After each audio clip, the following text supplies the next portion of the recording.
The pen felt heavier than it should have. I stared at the blank paper on the kitchen counter for almost 10 minutes before I wrote anything at all. Vanessa, I'm sorry. I can't keep waiting for you to notice I'm gone before I'm even gone. Daniel. 22 words. 5 years of marriage, and all I had left to say fit in 22 words. I folded the note once and set it under her favorite mug, the one that said CEO Mode in gold letters. She'd laugh at that later, or maybe she wouldn't laugh at all. My bag was already packed. One bag. That's all it took to hold what was left of me in this house. I used to have more than this. I used to have blueprints spread across a drafting table, coffee stains on my sketches, my name on a firm's door. Reeves and Associates. That was the dream, back when Vanessa and I were just two broke 20-somethings who believed we'd build something together. Then her company took off, and mine quietly died. You don't need to keep working right now, she told me 3 years ago, her hand on my chest like she was doing me a favor. Focus on us. I'll handle the money. I should have said no. Instead, I said, okay. That was my first mistake. I zipped the bag and looked around the living room one last time. The house was beautiful. She designed most of it herself between board meetings, hiring people to hang the art I used to make time to hang myself. It didn't feel like my house anymore. It felt like a display case with my name accidentally attached to the deed. My phone buzzed. Grace. I almost didn't answer. Then I did. Hey, I said. You sound weird, Grace said immediately. My sister always could hear things in my voice before I said them out loud. What's going on? Nothing's going on. Daniel. I'm fine, Grace. You called me fine the day you signed the papers to sell your half of the firm, she said. You said fine was a lie back then too. I sat down on the arm of the couch, bag still in my hand. I'm leaving her. Silence on the line. Then, finally. That's it? Finally. I've been waiting 2 years for you to say that sentence, Grace said. You want me to pretend I'm shocked? I'm not shocked. I watched you disappear, Daniel. Piece by piece. You stopped talking about work. You stopped talking about anything that wasn't her schedule. It wasn't always like this. No, she agreed, softer now. It wasn't. What happened? I thought about the anniversary 2 months ago, the reservation I made at the restaurant where we got engaged, the candles I lit at home when she texted stuck at the office, don't wait up. I thought about the birthday dinner I cooked that went cold on the table while she took a call with investors in Singapore. I thought about how long it had been since she'd said thank you for anything. Not the meals, not the dry cleaning picked up, not the nights I stayed awake just so she wouldn't come home to an empty bed. She stopped seeing me, I said finally. Not stopped loving me. Stopped seeing me. There's a difference. I know there's a difference, Grace said. I watched Mom live it with Dad for 15 years before she finally left. I don't want that for you. That landed harder than I expected.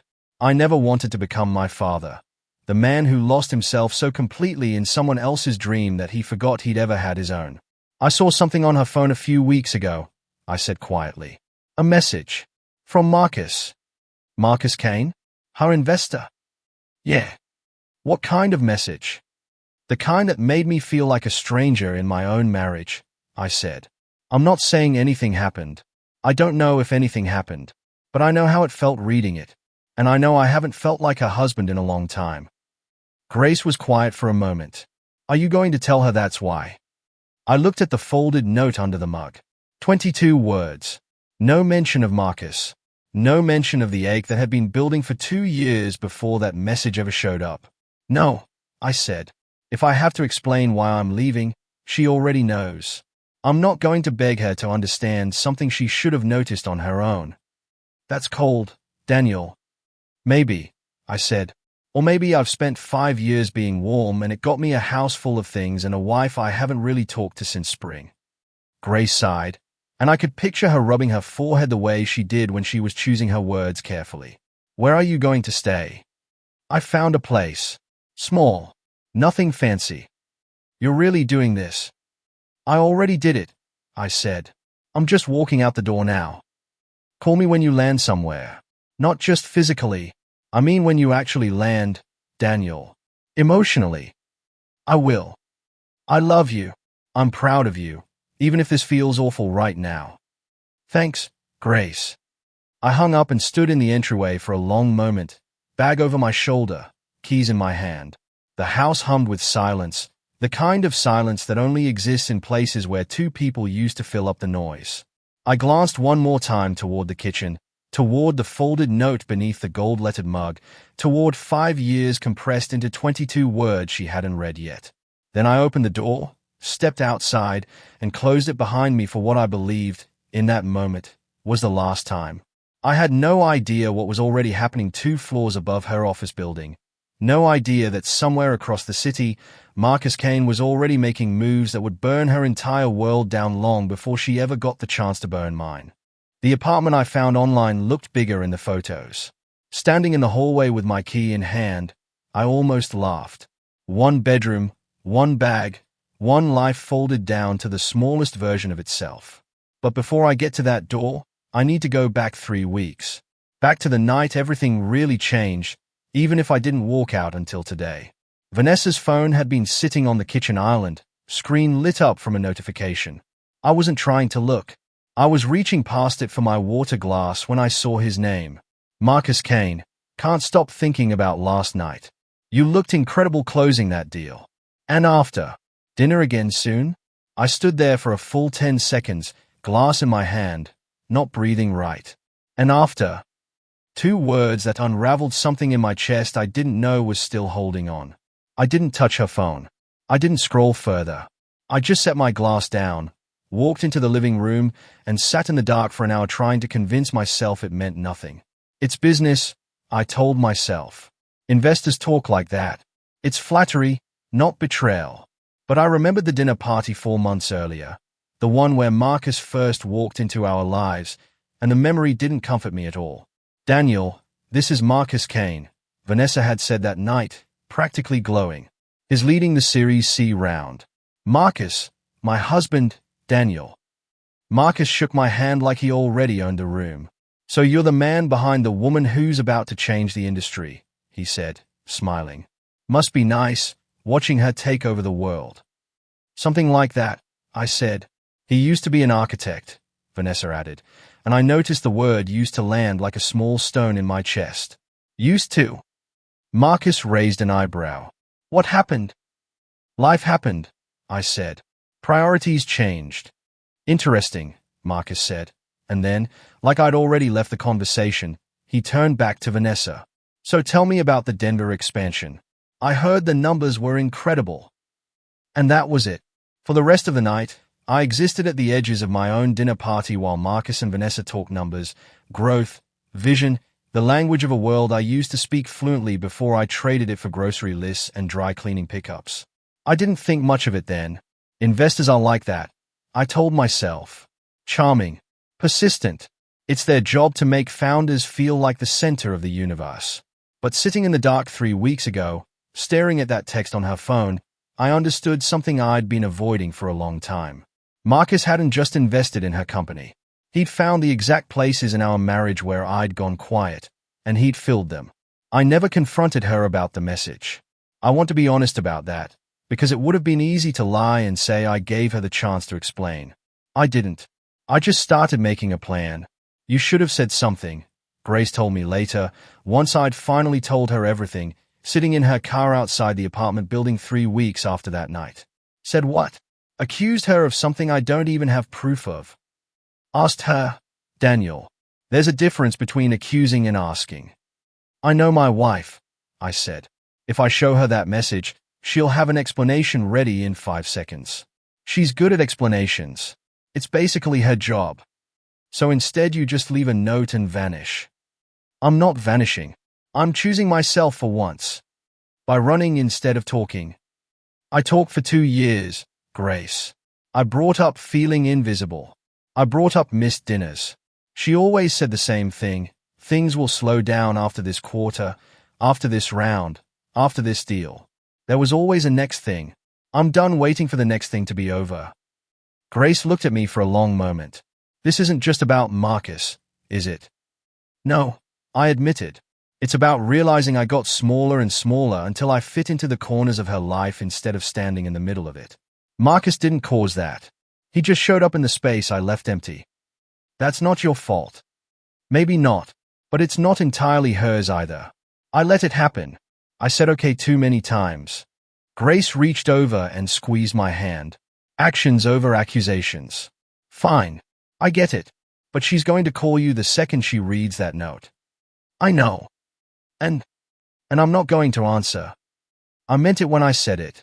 I still meant it an hour later, standing in the tiny apartment with my one bag on the bed, the walls bare, the air smelling like fresh paint and nothing else. No pictures. No 5 years of accumulated life. Just me and a mattress and a window that looked out onto a parking lot instead of the garden Vanessa had designed with her decorator. I sat down on the edge of the bed and finally let myself feel how small the room was, how small I had let myself become before I ever found this room. My phone buzzed. Vanessa. I looked at the screen for a long moment, her name glowing there, the first call in 5 years I didn't answer. The buzzing stopped, then started again. I set the phone face down on the mattress and stared at the blank wall in front of me, wondering how long it would take her to notice that the man she'd stopped seeing was finally, completely gone. 10 days passed before anyone from her world reached out to me. I spent those 10 days building a strange kind of routine. Coffee at the diner near Tom's old office, long walks that used to be for thinking about Vanessa and slowly became about nothing at all, nights where I imagined what was happening in the house I used to live in. I pictured her reading the note over and over, the way I used to reread rejection letters from architecture firms before I stopped applying altogether. I pictured her calling Grace, calling my old coworkers, maybe even calling my mother, looking for me in every direction except the one where I'd actually gone. I didn't know if any of that was true. I was just imagining it, filling the silence with guesses, because that's what you do when you spend 5 years memorizing someone's patterns and then suddenly lose access to them. Then James Park called. Daniel? It's James. Vanessa's assistant. I know who you are, James. Right. Sorry. This is weird for me too. He paused. I probably shouldn't be calling. Then why are you? Because I feel bad, he said. You always treated me like a person, not furniture. Most people at that office look through me. You never did. Is she okay? James was quiet for a second too long. No, not really. What's going on? She missed the board meeting Tuesday. Completely missed it. First time in 6 years. The board's talking about it like it's some kind of crisis. Vanessa doesn't miss meetings, I said. And even as I said it, I felt a strange twist in my chest, half concern, half something uglier I didn't want to name. She does now, James said. She's not sleeping. I can tell. She's short with everyone. Yelled at the marketing team Thursday over something so small I don't even remember what it was. And she's... He hesitated. She's what? Drinking more. At her desk. I've never seen that before. I closed my eyes. Some small, petty part of me wanted to feel nothing but vindication. She finally understands what it feels like when the person holding everything together disappears. But another part of me, the part that spent 5 years loving her before I spent 2 years disappearing inside her success, just felt sick. What about Marcus? I asked. James's voice dropped. That's the other thing. He's been in the office every day this week. Closed-door meetings with the board. I heard him use the word stabilize about 6 times yesterday. Stabilize what? Her control of the company, I think. He's pitching himself as the guy who can hold things together while she's, his words, going through something personal. The board's listening to him more than they're listening to her right now. He's using this, I said quietly. He's using her falling apart to take more control. That's what it looks like to me, James said. I don't know if that's fair to say, but that's what it looks like. I sat with that for a long moment, the phone warm against my ear, and I felt 2 things fighting inside my chest at the same time. A bitter, guilty satisfaction that Marcus was finally showing his true shape, and a deep, uncomfortable guilt that some part of her collapse was happening because I walked away without a word. Thanks for telling me, James. I probably shouldn't have. I'm glad you did. After I hung up, I sat there long enough that my coffee went cold. I kept asking myself the same question. Do I feel guilty because I did something wrong, or because I finally did something right and it's uncomfortable? I didn't have an answer. Not yet. That afternoon, my phone rang again, A different name this time. Tom Whitfield, I said, almost smiling despite everything. It's been a while. Too long, Tom said. Grace called me. Told me you might be looking for work. Grace has a big mouth. Grace loves her brother, Tom said. I've got an opening. Junior architect. I know it's a step down from where you used to be, but it's a real drafting table, Daniel. Real projects. I remember your senior thesis. That courtyard design. I still think about it. I felt something tighten in my throat. That was a long time ago. Doesn't mean it stopped being good, Tom said. Look, I'm not offering you charity. I need someone who actually understands space and light instead of just software. Half my junior guys design like they've never stood inside a building they made. You used to walk clients through blueprints like you were walking them through a memory. I haven't touched a drafting program in years. So you'll be rusty for a month. Everyone's rusty at something. I looked around the small apartment, at the bare walls, at the version of myself that had spent 5 years shrinking down to fit someone else's calendar. Part of me wanted to say yes immediately. Another part of me, quieter and more honest, wasn't sure I deserved to just walk back into the life I'd abandoned like none of the years in between had happened. I don't know if I'm the same person who designed that courtyard, Tom. Nobody's asking you to be the same person, he said. I'm asking if you want to find out who you are now, with a pencil in your hand instead of a grocery list. I laughed, a short, surprised sound I hadn't made in weeks. Can I think about it? Take a few days, Tom said. But Daniel, don't take too long deciding you're allowed to want something for yourself again. You've clearly already waited long enough. I hung up and sat there in the quiet apartment, Tom's offer sitting next to the gilt James had handed me an hour earlier, both of them asking the same underlying question in different voices. What kind of man are you going to become now that no one's life depends on you disappearing into it? I didn't have an answer yet, but for the first time in years, I wanted to find one. Welcome back, Tom said, handing me a badge with my name printed under the firm's logo. Desks in the corner. Nothing fancy. I don't need fancy, I said. I need a reason to wake up in the morning that isn't checking my phone for a call I told myself I wouldn't answer. Tom smiled like he understood more than he was saying. Then let's give you a project. My first assignment was small, a renovation for a community library 2 towns over. Tight budget, tighter timeline, nothing glamorous. But the first time I sat at that drafting table and sketched a reading nook with light pouring through a window I'd angled just right, something in my chest loosened that had been tight for years. This is good, Tom said, looking over my shoulder a week later. Really good. You didn't lose it. Guess it was just buried, I said. Under what? I didn't answer that. Some questions don't need answers out loud. Small wins started stacking up. The library board approved my design without changes. A senior architect asked me to consult on a lobby remodel. Sophia Lynn, one of the newer designers, stopped by my desk one afternoon holding my sketch of the courtyard renovation. Did you draw this freehand? She asked. Most of it. Nobody does that anymore.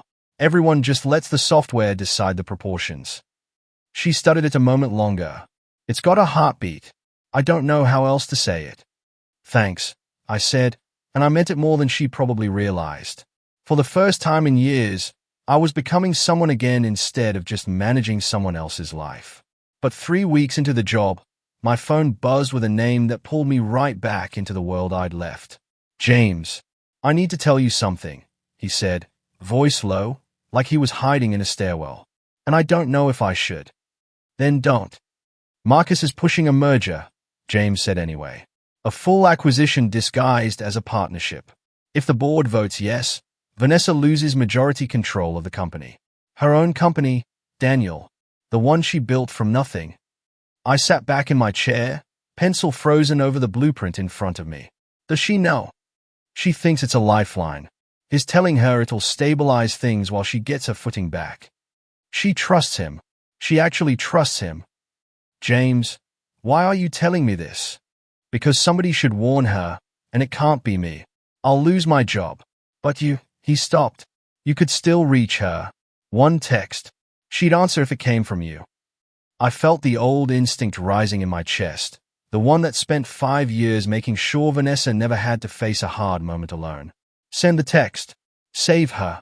Be the man who fixes things quietly from the shadows, the way I always had. But underneath that instinct was a newer, harder truth I'd been building for weeks. I'm not going to call her, I said. Daniel. I spent 5 years warning her about things she didn't want to hear. About us. About how invisible I felt. She never listened when the danger was me disappearing. Why would she listen now? This is different. This is her company. I know, I said, and it cost me something to say it. And I know that sounds cold, but I can't keep being the person who saves her from every consequence while she never has to face what's actually happening. That's what got me here in the first place. I called Grace that night, needing to say it out loud to someone who wouldn't argue me out of it. James wants me to warn her about Marcus, I said. About the merger. Are you going to? No. Daniel. I'm done saving her, Grace. She has to save herself. If I step in now, nothing changes. She just learns that no matter how far I go, I'll always come back to catch her. I can't be that anymore. Not even quietly. Not even from a distance. Grace was silent for a moment. That's the first thing you've said in weeks that sounds like you actually believe it. I do believe it, I said. It doesn't mean it's easy. I know, she said gently. Doing the right thing rarely is. 3 days later, James called again, and this time his voice had a different weight to it. Not guilt, but something closer to relief. She found out, he said. Found out what? Everything. Marcus wasn't just pushing the merger for the company's sake. There's a clause buried in the agreement that hands him controlling shares within 18 months. He wasn't trying to help her hold on to the company. He was trying to take it from her the entire time. How'd she find out? Her lawyer caught it during final review. Vanessa confronted Marcus in his office this afternoon. I wasn't in the room, but I heard her voice through the door. I've never heard her sound like that. I felt the news land somewhere complicated in my chest. Not joy, not quite satisfaction. Something more like watching a storm you predicted finally break. Is she okay? I don't think okay is a word that applies to her right now, James said. But Daniel, she knows now. She knows exactly what he was after. And I think, somewhere in all of it, she's starting to understand what she actually lost when you walked out that door. Chapter 5, Her Downfall, My Rebuilding, Word Count, ~150, Vanessa's world collapses. Marcus's manipulation is exposed publicly, the merger falls apart, and she loses majority control of her own company in a boardroom coup. Alone for the first time, she finally reads Daniel's goodbye note again, understanding the weight of what she lost. Meanwhile, Daniel's first major project at Tom's firm succeeds, earning him respect and a renewed sense of identity. Sophia Lynn, a new colleague, praises his work, symbolizing his rebirth. Elaine Cole, Vanessa's mother, visits Daniel unexpectedly, revealing family truths about why Vanessa always chased success, fear of becoming just a wife like her own mother once was. This humanizes Vanessa without excusing her mistakes. Remember, right exact word count. The entire story must be written from the protagonist's perspective in first person, I, me, my format. Do not use third-person narration at any point. The reader should experience the protagonist's thoughts, emotions, and reactions directly. Dialogue must be the primary focus of the story, making up the majority of the content. Minimal but effective narration should be used to keep the story immersive without excessive descriptions. The story should have no unnecessary repetition. Every line should move the plot forward. How the prompt works. I will paste a chapter outline from prompt number 1. You will generate the full chapter in first-person POV. Word count must match the chapter outline exactly. The chapter should prioritize dialogue, 60 to 70%, with some narration, 20 to 30%, and minimal description, 10 to 15%. Avoid info dumping. Character actions, emotions, and backstory should be revealed naturally through dialogue. 1. Output format, first person, dialogue-focused, exact word count per chapter, input. Tom called me into his office on a Wednesday morning with a look on his face I couldn't quite read. Client wants to see the final courtyard renderings today. In person. This afternoon. Today. They love the library. Now they want to talk about the community center downtown. Bigger budget. Bigger stage. He paused. I want you leading the presentation. Me? I've been back 4 weeks, Tom. 4 weeks of work, that's better than architects I've had for 4 years, he said. You're ready. Stop waiting for permission to believe that. The presentation went better than I imagined. I stood in front of the city council with my sketches and my models, and for the first time in longer than I could remember, I felt like myself, not Vanessa's husband, not a man managing someone else's calendar, just Daniel Reeves, architect, standing in a room because of something he built with his own hands. This is exactly the direction we wanted, the council chair said afterward. Mr. Whitfield, I hope you're not planning to let this one get away. Wouldn't dream of it, Tom said, clapping me on the shoulder. Back at the office, Sophia caught me at the coffee machine. I heard it went well. Better than well. I'm not surprised, she said. You design like someone who actually remembers what it feels like to walk through a door and feel something. Most people forget that part. I forgot it myself for a while. Well, she said, smiling, welcome back. I was still holding on to that feeling that evening when there was a knock at my apartment door, sharp, unfamiliar. I opened it to find Elaine Cole standing in the hallway, Vanessa's mother, a woman I hadn't spoken to directly in over a year. Elaine, this is a surprise. I won't stay long, she said. I just needed to see you. I stepped back and let her in. She looked around the small apartment without judgment, which surprised me. How is she? I asked, because I couldn't not ask. Elaine sat down slowly. The board voted yesterday. Marcus's clause came out publicly. Investors, press, all of it. He's finished in this industry. Nobody trusts him now. But the damage was already done. She lost majority control of the company, Daniel. The company she built out of a garage with nothing but debt and stubbornness. I felt that news settle heavy in my chest. None of the satisfaction I expected, only a dull ache. I'm sorry. Are you? Elaine asked, not unkindly. Yes, I said. I didn't want this for her. I wanted her to see me. That's different from wanting her to lose everything. Elaine nodded slowly. I believe you. She looked down at her hands. Can I tell you something about my daughter? Something she'd never tell you herself. Okay. I was a housewife for 22 years, Elaine said. Gave up a nursing career for her father. And when he left, I had nothing of my own. No income, no title, no identity outside of being someone's wife. Vanessa was 12. She watched me rebuild myself from absolutely nothing, and she swore, I heard her say it out loud once, that she would never let a man become the reason she disappeared. I never asked her to disappear into me. I know, Elaine said, but she was so afraid of becoming me that she ran in the opposite direction as hard as she could, and she didn't notice she was running away from you in the process. That's not an excuse, Daniel. What she did to your marriage, the way she let you fade, that's on her. But I wanted you to understand where the fear came from. It might help you understand her collapse isn't just about Marcus. I sat with that for a long moment. What is she doing now? Elaine reached into her purse and pulled out a folded piece of paper, worn at the edges, like it had been opened and closed many times. She kept your note, Elaine said. Reads it most nights, I think. I found her with it 2 days ago, sitting on the kitchen floor after the board meeting, just staring at it. 22 words, I said quietly. They apparently weigh more than 22 words usually do. Elaine stood, smoothing her coat. I'm not here to ask you to go back to her, Daniel. I'm not even sure that's what's best anymore. I just wanted you to know she finally understands what she lost. She just understands it too late to undo it. After Elaine left, I sat by the window for a long time, looking out at the parking lot, thinking about a woman on a kitchen floor holding 22 words like they were the last solid thing in a world that had just come apart around her. I didn't feel triumphant. I didn't feel vindicated the way I thought I would. I just felt like two people had finally arrived, separately, at the truth, and it had cost both of us everything to get there.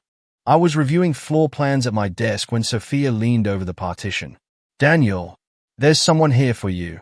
Front desk. Client. Doesn't look like a client. I knew before I even stood up. I walked toward the lobby, and there she was, Vanessa, standing near the window in a coat too heavy for the weather, looking smaller than I'd ever seen her look in 5 years of marriage. "Hi," she said. "Hi. Can we talk?" "Not here. Somewhere quiet." I glanced back at Sophia, who was pretending very hard not to watch. "There's a bench outside. Courtyard." We walked out in silence. The courtyard was one-eyed help design, small, simple, a bench under a young maple tree that hadn't filled out yet. Vanessa sat down first. I stayed standing for a moment before I sat too, keeping distance between us that felt necessary. "I read your note again this morning," she said. "I think I've read it 200 times by now." 22 words, I said. "I remember writing every single one of them. I used to think it was cruel, leaving a note instead of talking to me." She looked down at her hands. "Now I think maybe it was the kindest thing you could have done. If you tried to talk to me back then, I wouldn't have listened. I was too far gone into the company, into proving something." "Proving what?" "That I wasn't going to become my mother," she said quietly. "Did she tell you that?" "She came to see me. Told me some of it." Vanessa let out a breath that shook slightly. "I watched her lose everything when my father left. No job, no money, no idea who she was outside of being his wife. I swore I'd never let that happen to me. And somewhere along the way, I turned that fear into an excuse to stop seeing you at all." "I know," I said. "I understand it better than I did a few months ago." "Are you here for an apology?" I asked after a moment. "Because you don't owe me one anymore. Not the way you might think." "I owe you one either way," she said. "I'm sorry, Daniel, for the missed dinners, for the anniversary, for making you feel like something I could schedule around instead of someone I chose every day. I'm sorry I let Marcus get close enough to matter, even if nothing physical ever happened. I let it get close. That's on me." "I believe you," I said. "But Vanessa, I didn't come here. I didn't leave that note to punish you. People think that's what I did. Grace thought that for a while too. But I wasn't trying to hurt you. I was trying to save myself before there was nothing left of me to save." "I know that now," she said. "I didn't understand it then. I thought you left to teach me a lesson. It took losing the company to understand you left because you were disappearing." "How are you? Really?" She almost laughed, but it came out broken instead. "I lost majority control of the thing I built out of nothing. Marcus is finished in this industry. Nobody trusts him anymore. But I still lost it. And the strange thing is, some mornings I wake up and it doesn't even feel like the worst part of the last 2 months." "What's the worst part?" "Realizing I built an empire and lost myself doing it," she said. "I don't even know who I am outside of the company anymore. I used to know who I was when it was just us.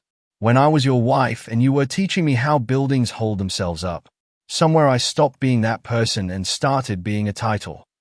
I sat with that for a moment, watching the young maple tree shift slightly in the wind. "I stayed too long," I admitted. "Not because I didn't see what was happening. I saw it for 2 years. I stayed because some part of me needed to be needed more than I needed to be respected. That's on me, not just you." "So where does that leave us?"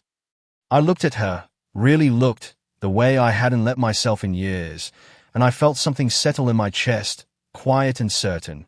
"It leaves us here," I said. "Not back together. I don't think that's what either of us actually wants, if we're honest. But maybe it leaves us understanding each other for the first time in a long time. That's not nothing, Vanessa." Her eyes filled, but she nodded. "No, it's not nothing." We sat there a while longer, not saying much else that needed saying. Eventually I stood up. "I have a meeting in 20 minutes, I said. "A real one, with a client who thinks I'm good at what I do." "You are good at what you do," she said. "I should have told you that more when we were married. You can tell me now. You're good at what you do, Daniel." "Thank you." I paused. "Take care of yourself, Vanessa. I mean that. You too." I walked back toward the office, and this time, when I opened the door and stepped inside, I didn't feel the way I had the morning I left our house with one bag over my shoulder. I didn't feel broken. I didn't feel like I was running from something. I felt like a man walking toward the rest of his life instead of away from the wreckage of his old one.